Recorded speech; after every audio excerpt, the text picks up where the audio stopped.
начинающий, я бы сказала. А, Здесь защищали, знаете что?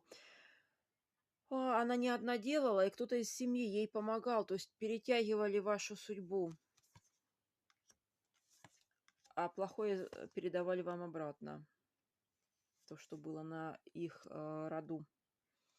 Счастье ваше стягивали, а свое плохое на вас скидывали.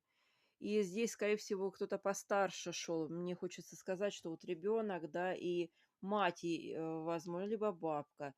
Здесь как будто, одна молоденькая, которая начинала, вот для ее судьбы все старалась и делалась. Стягивала с вас, а на вас все плохое с их рода скидывалось, то, что должно было пойти вот этой вот девочке. А вот эта мама или бабушка — это все как бы руководили этим процессом. То есть здесь как бы гармонично на вас делалось двое либо трое, одновременно разрушая вашу жизнь.